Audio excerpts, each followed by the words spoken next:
Hey, everybody, this is Bob Goodwin, and welcome to another episode of Career Club Live. Today's episode is brought to you by some new free resources that we have on career.club. If you go under the section Making Your Own Weather, you'll find some great resources on networking, answering tricky interview questions, and the three things that might be holding you back in your job search. So please make sure you check those things out. Thank you for that. Again, career.club. Today, I'm really excited about our guest. He's written a book that we're going to get into in pretty much detail. It covers so much amazing territory on building a great company culture, but how a great company culture really starts with you. It starts with the individual. So with that, I want to introduce our guest. It is Scott McGohan. Scott is co-chairman of a large regional insurance broker here in Ohio called McGohan Brabender, and he's been there for 30 years. And as I said, he's written a wonderful book called Culture is an Inside Job. And with that, Scott, welcome. Hey, thanks for having me. I appreciate it. No, it's great to have you. Thank you so much for taking some time out of your day. Right before we went on, we were talking about how pretty it is out today. So thank you for being inside for a few minutes. Well, heck yes. Yep. Glad to be here. No, I've really enjoyed your book. Thank you for getting me a copy. I'm very appreciative of Jody Branstetter getting us introduced as part of the local SHRM community here in the greater Cincinnati area. And we did not know each other before. We've had the opportunity to meet now. I feel like I know you really well, having read your book, because it's very autobiographical, which is cool. But why don't we do what we usually start with doing, just a few icebreaker questions so listeners and viewers can get to know you. So very easy first question. Where were you born and raised? I was born in Bowling Green, Ohio, so Wood County Hospital. My dad was a sophomore in college. Wow. My mom was like almost coming right out of high school, and this is back in the day when they didn't have ultrasound. So I have an identical twin brother. He came out, and the doctor said, "Hey, you have a baby boy," and 5 minutes later, he said, "I've got some news. You've got two." Well, they save the best for last, so that's cool. Yes. So that's kind of your family that you grew up in. What about your nuclear family now? Yeah, I've got a wife of 35 years. Her name's Lori. Mm. She's my best friend. I've got a 34-year-old daughter named Courtney. She's married to a guy named Jack. Two grandkids, Jackson and Ellison. I tell people all the time we should have had them little rascals first. This planet would be an amazing place to live.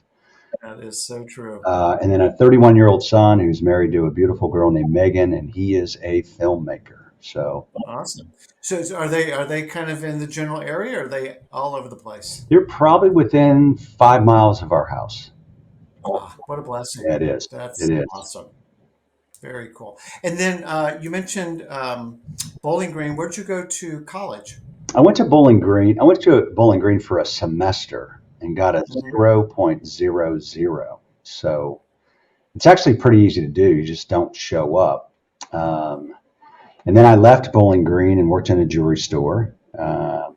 Ended up selling loose diamonds.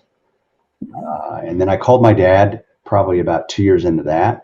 He said, "Well, if you want to come back to work for me, you've got to go back to school." So went to Miami, got a tiny academic scholarship, which is, it's amazing what you do with your own money versus your mom and dad's money. Yeah. Mhm. And then I've been here ever since. No, that's awesome. Very good. And then, so well, you kind of just did it here a little bit. So you've been at the firm your entire career Yep. after school, and how long's that been? Be 35 years this month. 35 years. Awesome. Yeah. Uh, and have you been running the firm the entire time? No, I started off as like Tim Brabender's assistant, carrying his briefcase and doing whatever it took. And when I started, we had 6 people. I think between both companies now and 9 offices, we might have close to 500.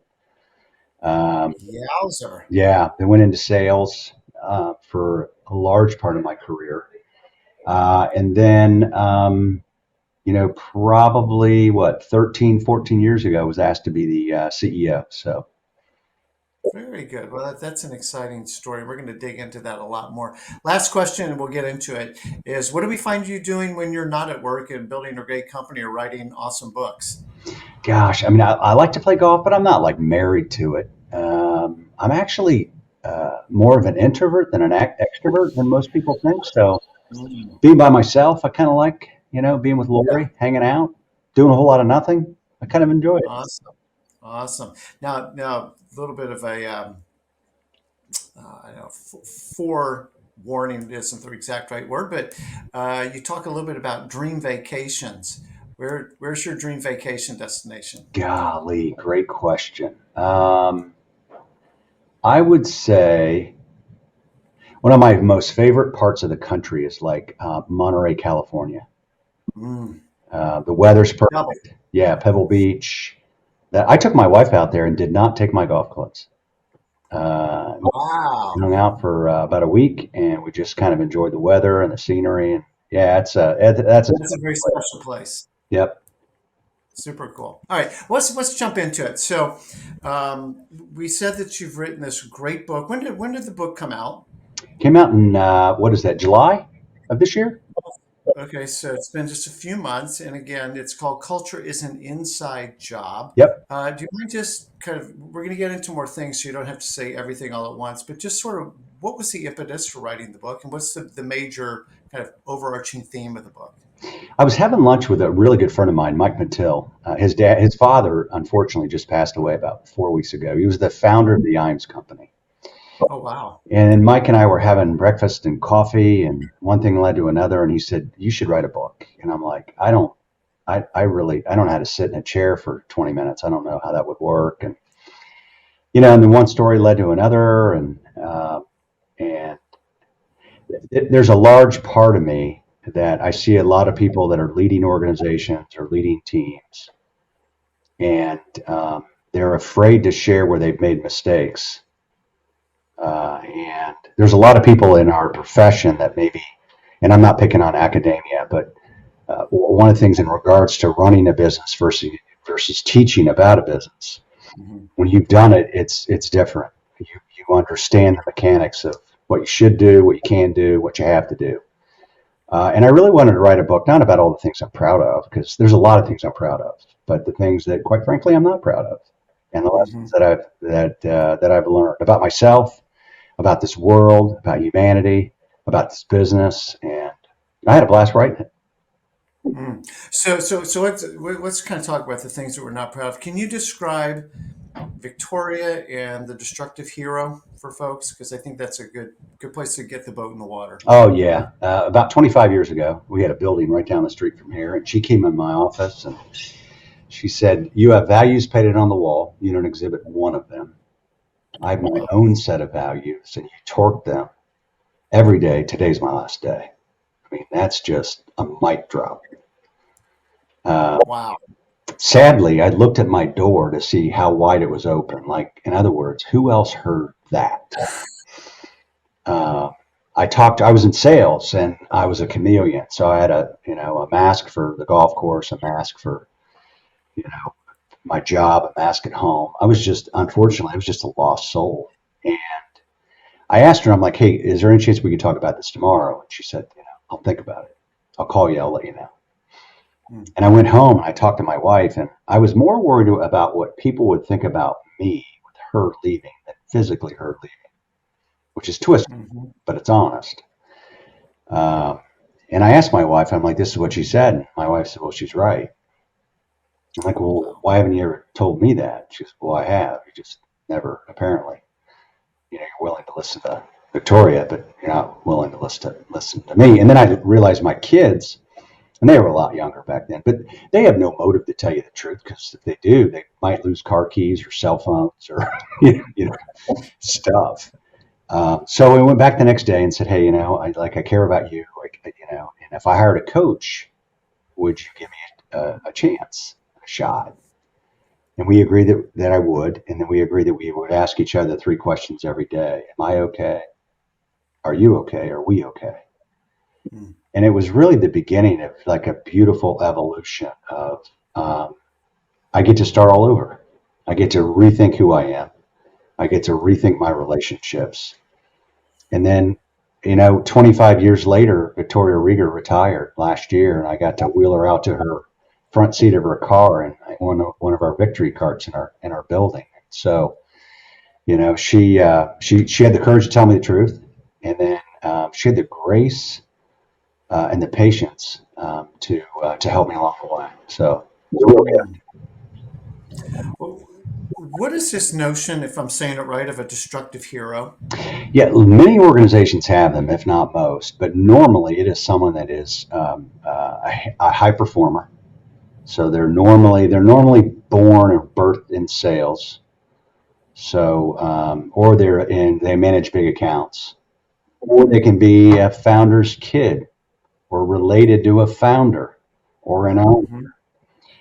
And for some strange reason, the rules are different for them. And as leaders in an organization, what's important to say is what we allow in our organizations, we encourage. Mm. And it's costly. And it's costing your organization a lot more than you think it is. Hmm. And there's a lot of people that are sick and tired of watching destructive heroes, um, be successful inside the organization because they're tearing your organization apart. Now they're redeemable and they're restorable. I'm an example of that, but many aren't. And ignoring it is really no solution at all. Yeah. I mean, you remind me of where some companies you talk about a no jerks policy. Like, I don't care if you're the Michael Jordan of our industry, if you're going to just bring people down, the cost of having you around isn't worth the perceived benefit of having you around. Oh yeah, yeah. And there's a lot of companies that have those people there, and owners and leaders are scared to death. And hopefully they've got the courage to address it. So I want to get back because I don't want to lose people in the thesis here, though, of company culture and how it starts with the leaders getting themselves right first before they expect that of the organization. Can you expound on that a little bit and why you believe that? Yeah, I used to teach. It's called the President's Course out at Aileron, which Clay Mathill founded Aileron to really help perpetuate private enterprise. And then I was blessed to be able to my coach and teach around organizational culture. And there's a lot of people out there. They want a culture like Google or you know Zappos. I want ping pong tables and ball chairs. And that's all good, but it's not. For the most part, it's not about ping pong tables and ball chairs. It's about authenticity inside your organization Yeah. and who are you on the inside. Because if you don't know that who you are, that's going to leak on the outside. And you think you're the only one that's hiding it. Sadly, you're probably the only one that doesn't know because everybody else does know. So how do you transfer yourself from maybe who I want to be, who I'm called to be, and then how does that live inside the organization in a beautiful, compelling way, in an honest way, in an authentic way? And it takes a lot of hard work, but man, is it worth it? Mm. So people who listen to this podcast or know me personally know that I'm a big fan of Dr. Andy Garrett in Southern California, and he has a company called True North, and it's about knowing your values, who you really, really are. Not a file that you've got over here. Let me go tell you I've got my values over here somewhere. Let me go find them for you real quick. Because what he talks about is eschewing even this term of, this is related, I think, is work life balance because it implies that they're in conflict. And so I'm just trying to minimize the conflict of who I am and who I need. You talked about being a chameleon, who I need to be in the moment. Well, all that takes a lot of energy to do that. And it's exhausting trying to be as many people as you need to be during the course of the day to keep people happy. And what a lot of people find out is they go home, they're exhausted from doing that all day, and then their family gets the least of what they have to offer, maybe leftovers. And so they're like, how am I a hero at work and I stink at home? Right? Or, I'm so dedicated to my family, but what my work needs me to be, I can't be, so I'm failing at work. And yet when they work together and there's an integration, Andy would talk about being in your flow state. Does that resonate with you, and kind of the two sides of Scott, or the two chapters in Scott? Yeah, I mean, there was a time, and like the good book teaches us to love our neighbors as ourselves, or the golden rule to do unto others as as we would do unto ourselves. And the problem with that is the fact that if we don't love ourselves, humanity doesn't have a shot. And I think for me, I had this real warped sense of self. I thought self-worth equaled performance. The faster I ran, Sure. plus your opinion of me meant more than my own opinion of myself. And that's a pretty lonely place to live. Yeah. And then for me, for example, is I just thought I'd fill this big hole in my soul with new cars and country clubs and boats and clothes and stuff. And that was pretty temporary. And then even my coach, as we define, like, my five core truths, like why I get up every day. Number one, my faith is my foundation. I will not waver. I tell people I'm on the recruitment committee, not the membership committee. No faith is faith in something. Number two is my wife is my best friend and we will never part. Number three, real important, I am my own worst enemy and I know it. Number four is I believe all people, all human beings, outside of deep mental health issues, are lovable and can be loving. But society or things have hardened them, and it's our job to be attractive and maybe give them light. And number five is going to change because I'm going to retire from McGohan Brabender. But number five was I'll do everything in my power to protect the culture of the organization. So that one's up for debate, and that one's up for a shift. Well, but see, that's the point is what your five things are, and whether I agree with those, like you more, like you less, it is what it is. We're going to get into diversity and inclusion in a minute, but we do a separate podcast with Johnny Taylor, who's the CEO of SHRM, the huge Mhm. human resource organization. And one of the things that we were talking about recently is that, you know, diversity is one thing and diversity is good. Having different representations makes us all richer, right? It's like a quilt. It's got more colors, more things. It's more beautiful than a monochromatic, you know, uh, blanket or quilt or whatever. But, but unless that diversity is embraced, then you don't really have inclusion. You've got bingo boxes checked, but you don't necessarily have inclusion. Well, one of the ways that inclusion doesn't happen is because I'm threatened by you. You think differently than I do, you believe differently than I do, and I find that threatening unless, to your point, you're very grounded in who you are, and not in a unkind way, but I don't care. It doesn't matter. Does that resonate with your experience? Yeah, I mean, what a beautiful way to say that too. I've always heard. I had a friend of mine ask me to pray this, and I didn't understand. He said, "I don't know. I'm not asking you to understand it. Just pray it." And he just said, "God, remove everything I know about myself, you, and this world, and open my heart to a new experience about you, about me, and this world." Hmm. And I think it was Mark Twain that said, "Ignorance is not the absence of information; it's the perception you have it."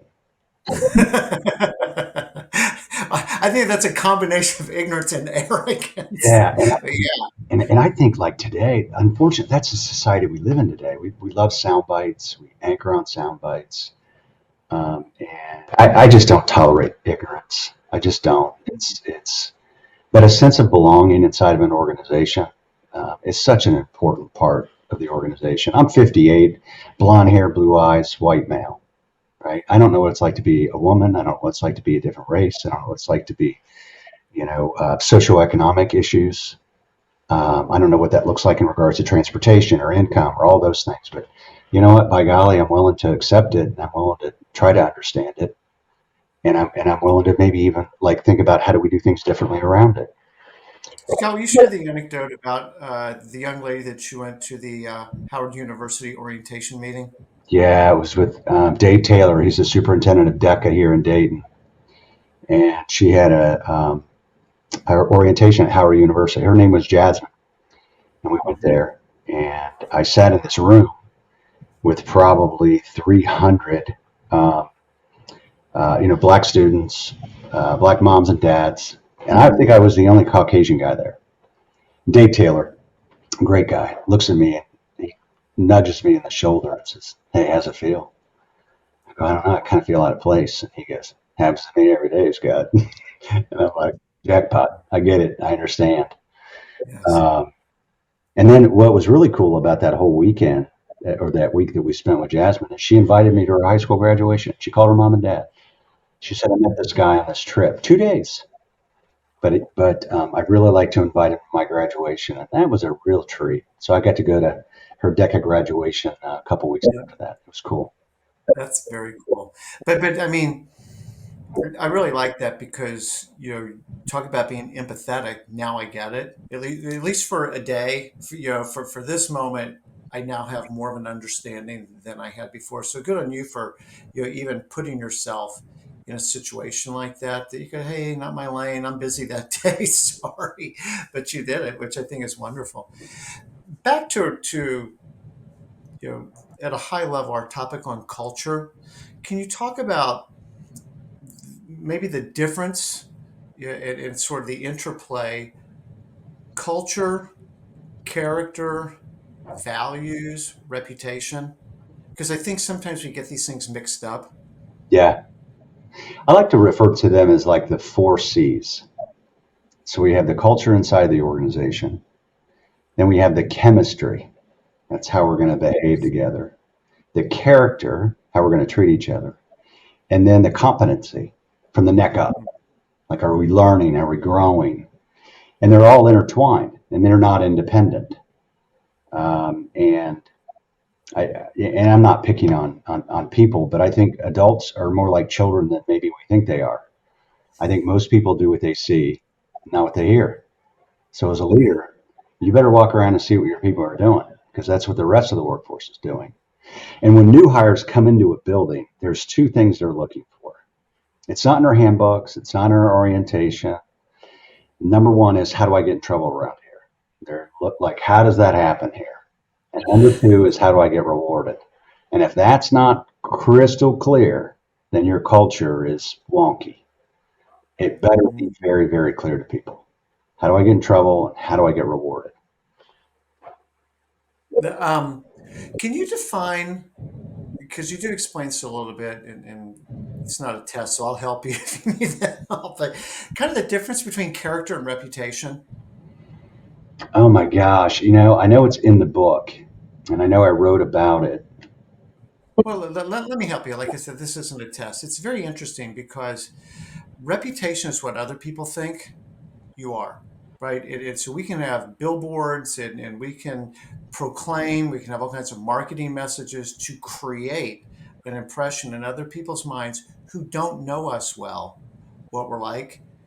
Character is really who we are, and character, the way it's defined by our values.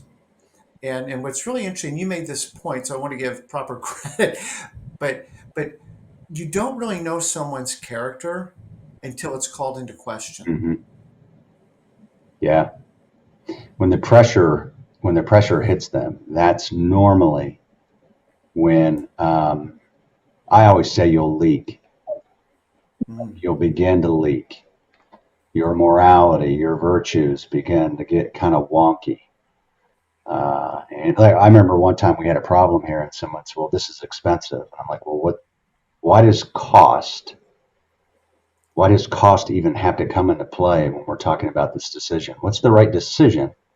And then we can talk about how much it's going to cost us, because the cost should be Yes. irrelevant. Does that make sense?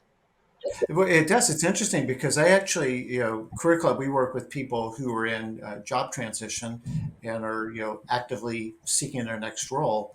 And, you know, oftentimes, of course, salary or compensation comes up. And I'm like, not that you don't want to have that conversation, but you want to sequence it correctly. Show them your value first and how you can contribute and why you're aligned with their values. You're a cultural add to your point about competency, how you can deliver, that you're a good fit chemistry wise. You mix well with others. That's collaboration. Once all those pieces are in place, I promise you, they can start to talk themselves into what would it cost to get this lady on board here, right? But if we start off, hey, you're gonna have to pay me, however much. Like I don't even know what you are yet. Like why are we arguing about price? Oh, Because I don't know what your value is yet. oh, 100%. Yep. You know. Just one more point on character because it so resonates with me. A lot of people will claim like integrity, and integrity is one of those things. Well, who's going to say, well, actually, that's not what I actually don't subscribe to integrity. I think that's not a good thing. Nobody's going to say that.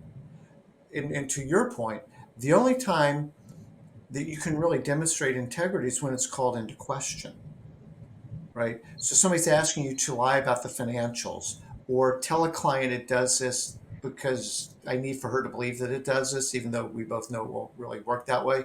I mean, that's integrity. Can you think, because you're in sales and I'm a salesperson by background too. Can you think of a time when, if I can phrase it this way, new Scott acted in a different way on the integrity axis than maybe old Scott would have acted? Gosh, that's a good question. I think, when the old Scott integrity wasn't integrity, it was all ego. So if it made me look bad, I'm going to say and do whatever I can to make myself look good because I'm Teflon. I'm this Superman. Hmm. Um, I would say situations that come at me today because of, I believe, and we're all growing, my character, what I believe in today. I have to do the right thing for Scott, regardless of what the other person thinks. Because last time I checked, I'm the person that has to lay my own head on the pillow. I'm the person that could create my own resentment and mistakes off into the future. And I lived my whole life like that. I can't live like that. I just can't. It'll wear you out. It's a slow spiritual death. Um, and I've been on that. I've been on that operating table, and I don't want to go back on it again. Yes, yeah. Well, as someone who has messed it up really well before, I understand. Um, in culture, because the topic here is company culture, you identify that there's sort of four employee types with victims, naysayers, bystanders, and believers.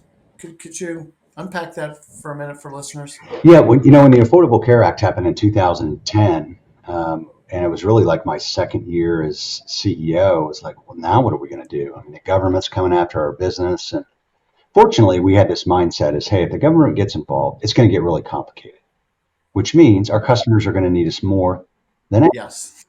So let's not worry about our revenue or what's going to happen to our income. Let's just worry about where our customers going to need us and how can we help them. And that was a beautiful way to look at this problem. But it also meant that there were a lot of things that we were doing before we couldn't do in the future. They weren't adding value. People weren't going to pay us to do them. It just felt good, but we had to like weigh those things out. And as we began to do that, we began to hear all this chirping, around the building. And so we put together a brochure and we told people we're on a quest for the naysayers, the bystanders, and the victims. This is exactly what they say. This is what they look like, and this is what they do. Now, it doesn't mean if you're one of those, you're a bad person. It just means the future at McGohan Brabender is not going to work for you. It's not going to work for our company. It's not going to work for our people, and we'll help you look outside because we can only afford like people that believe in the future of this organization. Mm. And it was abrasive and it was hard. And we had a lot of people, even owners, would say, "Stop asking me." And I was like, "Well, which one are you?" It's like, "What do you mean?" I'm like, "Well, if you believe in the model, you'd stop talking to me about it." We probably had 8 or 9 people leave, and but what was really cool is there was probably 3 times as many victims, bystanders, and naysayers that began to embrace the new vision. So we turned them, which is even more powerful because when you turn one of those folks back into the organization, engage them, embrace them, And other people, it's just wait. This is a fad. It'll go away. They're like, no, no, no, no. This is what we're doing. People are like, well, wait a minute. You were one of those. Like, no, no, no, no. We're all on board. It is. Now, we had a situation where we really didn't have any choices. Like, we had to push it that fast and that hard. Uh, but, as they say, never take advantage of, or don't take advantage of like chaos inside your organization. Lean into it. There's learning. Never waste a good crisis. Correct. That's exactly what I was trying to think of. You're right. I want to pick up on your point, Scott, and for listeners, you're making a really important point, and particularly for leaders.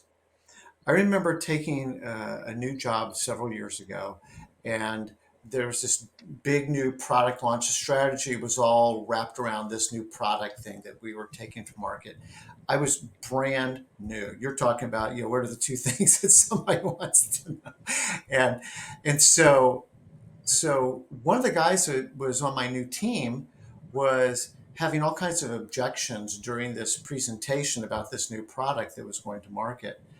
And we had spent no time together. And then afterwards, he was feeling kind of sheepish because he came up to me. He's like, "Hey, Mr. Goodman, like I'm really sorry. Like I don't want you to start to develop a bad opinion of me." I'm like, "David, not a problem, because there's sort of two kinds of things here. One is a skeptic, and one is a cynic, and there's a difference. A cynic doesn't want to believe. A skeptic doesn't believe yet, but is open to believing. You're a skeptic, and I am all about that, because once you believe, you're going to be 10 times more effective than somebody who's just taking all this at face value." Oh yeah. So I embrace your skepticism, and I'm thankful for you not being a cynic, because a cynic isn't going to work. Oh yeah. And you can, like a fever broke on him. Yeah. That's fine. I mean, I'm a Pollyanna. I mean, if there's a unicorn, I'm definitely that person, right? Internal optimist. And I need those people around me too. Otherwise, I get uncentered, and that's not healthy. Yeah. No, that's really, really good. I like that. Um, in the book, you talk about, because this all gets down to individuals. The cultures are not these giant monolithic things. They're actually, this is an apt word picture, but it's more like a structure, a building that's got however many bricks there are that as there are people. Each one of those bricks matters. And so you're very into the individual. I think you learned a lot of this from your father. Hmm. Yeah. But talking about, there was two really important words, like the two most important words, and then there's a bonus word at the end. Can you share with people, not just the words, but kind of the underlying, you know, principles behind why these are the most important words? Which words? Well, starting with someone's name, Oh, yeah. and then help. Yeah. I mean, I think, when unfortunately, I think with our name, and I'm speaking for myself, but I don't think I'm alone in this too. Um, our, for the most part, we were all wounded by somebody. Maybe Mhm. somebody that called us a name, someone that picked on us, someone that bullied us, somebody that did something to us that harmed us. That could be physically, and it's most likely emotional. Yes. And our names matter. And the fact of the matter is, I know I probably wounded, unfortunately, emotionally, someone in my past. I know I have. I have the capacity to do it. I probably didn't mean to, but I probably did. I remember when we were having our daughter, and I told my wife, "Hey, I want to name our daughter." I think it was Tess, and she's like, "No way." I'm like, "Why did?" She goes, "Well, that girl picked on me at school." I'm like, "Well, you never told me that." I'm like, "Wow, all of a sudden, like Tess is a bad name because." Am I making sense? Mhm. It Yeah, makes totally.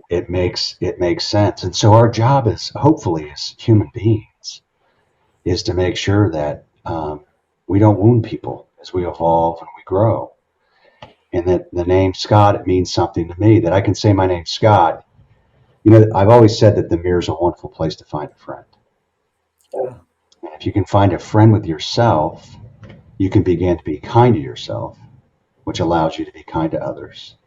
If you can encourage yourself, it allows you to be able to encourage other people. And then Yes. if you can love yourself, you have the capacity to go love, other people. And so even like inside the walls of MB, we have name plaques outside. And I'm pretty intentional about, someone walks up and their name's Jennifer and someone says, "Hey, Jen." It's like her name's Jennifer. I know, but I call her Jen. I'm like, that's not her name. And so what do you mean? I'm like, we'll go ask her. Like the first thing you should say if I meet someone like Dave or David, right? Do you prefer Dave or David? I say, I don't care. Like, actually, you know what? I do. What do you prefer? I tell people the questions are going to get harder. Yeah. And it's, why? Because it's amazing. It's respectful. Yeah. It's absolutely, it's respectful. And names, they matter. You will turn around anywhere in an airport or a store if someone yells Bob. You will turn around.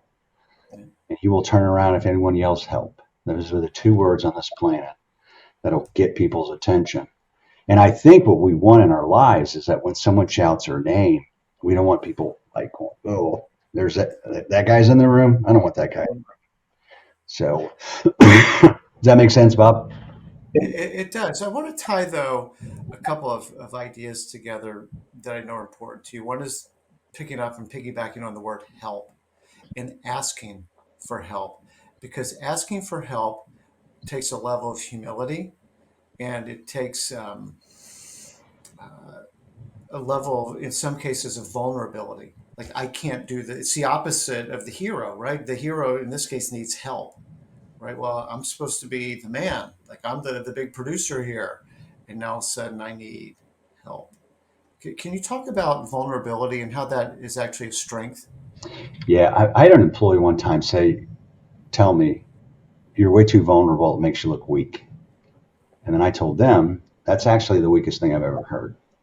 And they said, I don't understand. And I said, I didn't think you would. And they're just like, oh, explain it to me. And I was like, well, maybe tomorrow.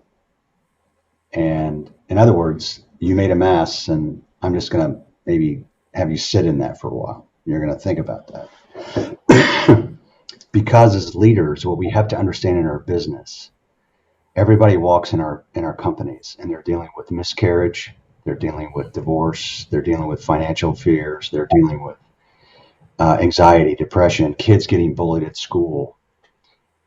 They're dealing with life on life's terms. And most people do not know how to live life on life's terms. And they would look at someone like Bob or maybe even someone like Scott, watching maybe what kind of car I drove in and say, well, that guy's got it all figured out. And you know what? Mhm. I know Bob doesn't, and I know Scott doesn't. I Yeah. don't.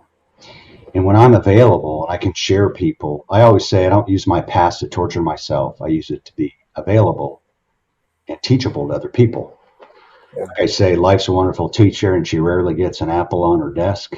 Well, Hmm. as leaders, we should hand out some apples. We should share with Yeah. people where we made mistakes.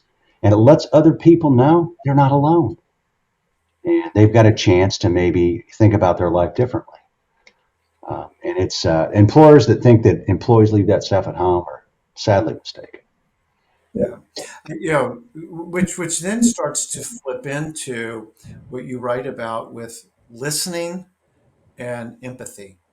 And so when we're vulnerable, it oftentimes gives people permission to talk, like, oh, we can talk about this. Like, I thought I could only talk to you about policies and renewals and expense ratios. And you're like, no, no, no, no, it's all good. Like, I have a real life too, and there's I've actually made that mistake worse than you did, and let me tell you about it. And so it allows people to open up, but that also implies active listening and not just preaching at people. And what do they say? Two ears, one mouth. Use them in that order. Oh yeah. How have you seen that positively affect people at your firm? I think for a lot of leaders too. Whether yeah, and you could do this at night, but if you walk around your building, you can look in everyone's workspaces and identify with what people really care about. You could find out their kids play soccer. You could find out they love the Ravens or the Bengals or there's so much in their environment. You can find out their faith at their desk potentially. There's a lot of things around their work environment. And I think when we embrace that and we understand people, our ability to connect with them. One of the things too, as a leader, is I do think that our job is not to be in their roles; it's to be in a relationship with them. Like I'll walk back to the kitchen and get a cup of coffee, and someone will be back there talking. They go, "Oh, I'm sorry. Sorry for what?" So we're talking about this weekend. I'm like, I hope you're talking about this weekend here. I hope you're not talking about work here. I mean, we can do work at our desk, but this is a time for relationship. Let's bond, let's grow, let's have fun, let's kick it up. Yeah. And as leaders, sometimes when our doors are closed and we're walking around the building like we're the most important person in the building, or so fast that we're untouchable, man, we just lose touch of people. And to just walk around, hang out, get to know people. You told a great story in the book about Liz, where you were leading a meeting and Liz came in 6 minutes late or however late she was. You were already in the flow of what you wanted to talk about, and she was all apologetic about. Do you mind finishing that story? Yeah, she came in late, and other people were like, "Ooh," and all of a sudden it was accusatory. And I was like, "Hey, folks, that's not fair. Liz, what's going on?" And she said, "Well, I didn't know what to do. The bus was late, and there was something had happened with the bus, and I can't remember the story exactly." And I was like, "Okay, so Liz, let's talk about this for a minute. What were your choices?" Yeah. She goes, "I didn't have any." I'm like, "Exactly. You had none.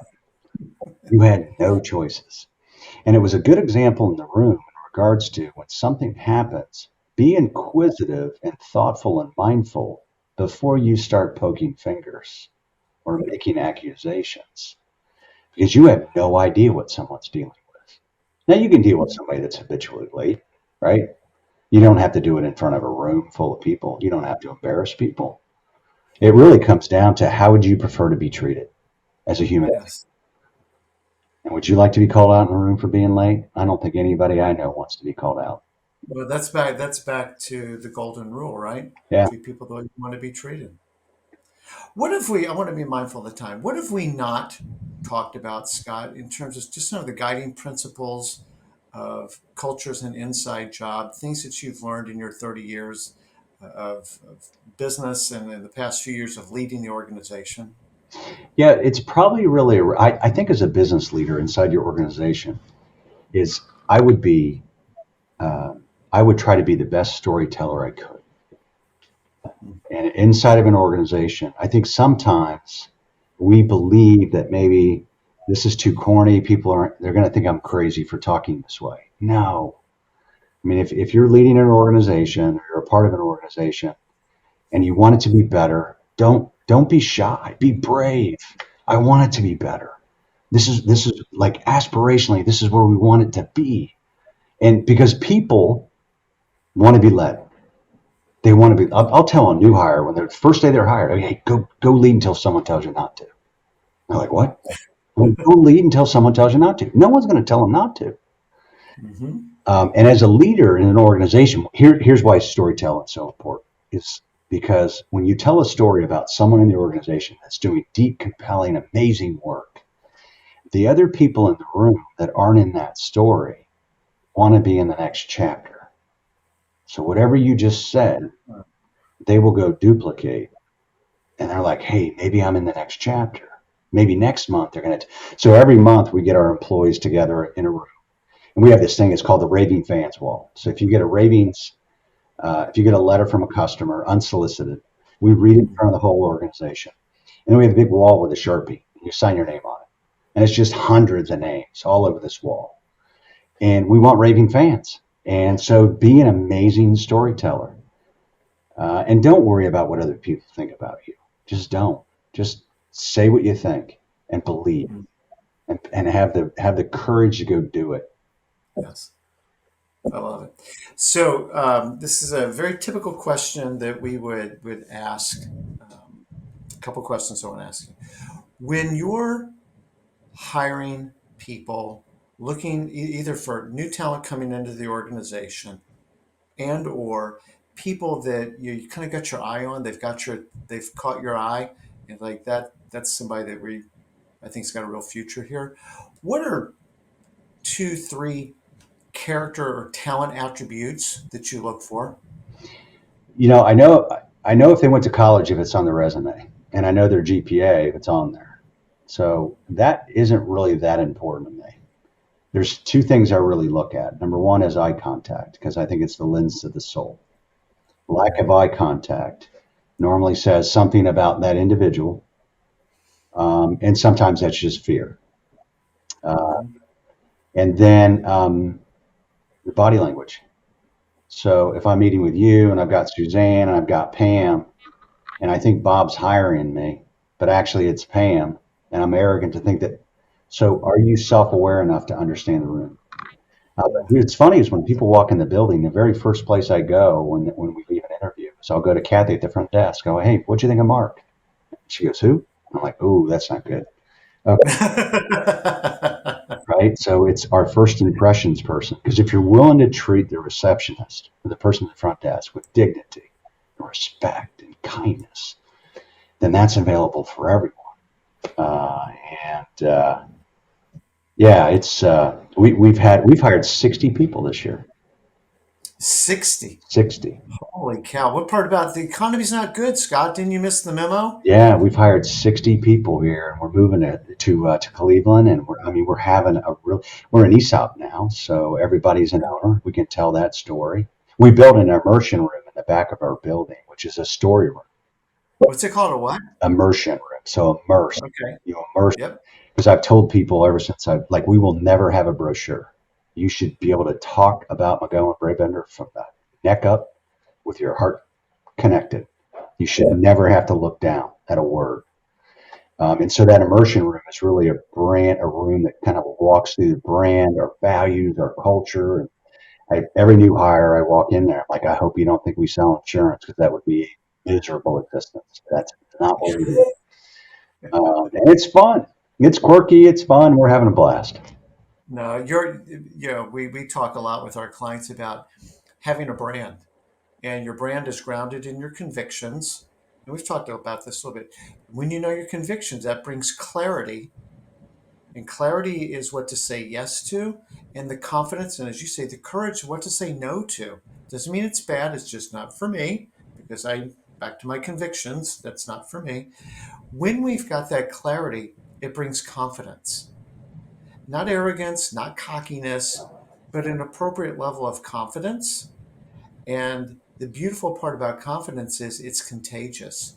And this is sort of like your immersion room. When you believe, you make me believe, right? And when you've got an ESOP of people who are all believers and not naysayers, victims, right, or anything else, then it's like, wow, that's powerful. And that sounds like the culture, bringing it all back home, that you guys have built at NB. Well, we've had a lot of fun. Well, if people, I assume the book is on Amazon, yes? It is. It is on Amazon.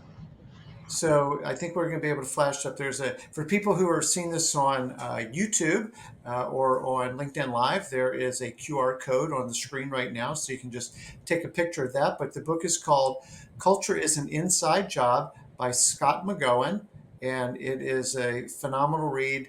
Uh, it's easy to read too. You talked about being a storyteller. You tell stories all throughout the book, which just makes it very digestible, but also relatable. So I really appreciate the book, Scott. I appreciate you. And thank you for sharing just the wisdom that you gleaned over these past 30 years, including always not the so pretty parts. Well, thanks for having me too. And we haven't known each other very long, but I'm really blessed for the introduction, and thanks for all the work that you do to help people. No, well, thank you. And everybody, thank you so much for taking a few minutes out of your day to learn from Scott. And we hope you've enjoyed this. If you're watching this on YouTube, please subscribe, comment, like, that all helps. If you're listening to this on your favorite podcast platform, rate and review. We'd really appreciate that. And again, if there's anything that we can do to help you in your career, please check us out at career.club. Scott, thanks again, and I hope you enjoyed the rest of your day. Perfect. Thank Thank you. you.